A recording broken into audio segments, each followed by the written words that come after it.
நடுவண் அரசின் எல்லா திட்டங்களையும் எதிர்ப்பதுதான் திமுக கூட்டணியின் வேலை என கூறியுள்ள நயினா நாகேந்திரன், 2026 தேர்தலில் 200க்கும் மேற்பட்ட தொகுதிகளில் வெற்றி பெறுவதுதான் தங்கள் நோக்கம் எனவும், பாஜக கூட்டணி ஆட்சிக்கு வரும்போது மணக்கொடைக்கு தனிச்சட்டம் கொண்டுவரப்படும் எனவும் தெரிவித்துள்ளார்.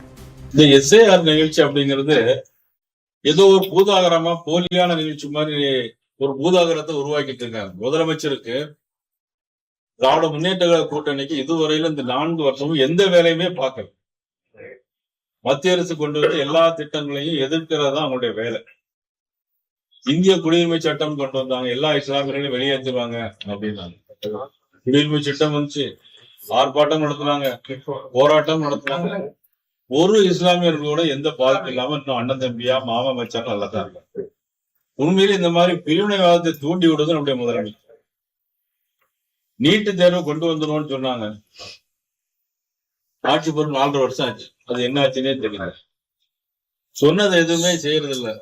நிச்சயமா 2026 தேசிய ஜனநாயக கூட்டணி எங்களுடைய ஆட்சி வரும்பொழுது பெண்களுக்கான தனி சட்டங்களில் இப்பொழுது பாலியல் வன்கொடுமைக்கு தனி சட்டம் ஏற்றது போல இந்த வரதட்சணைக்கு நிச்சயமாக ஒரு தனி சட்டங்கள் நிச்சயமாக ஏற்றுவதற்கு நிச்சயமாக நாங்கள் முயற்சி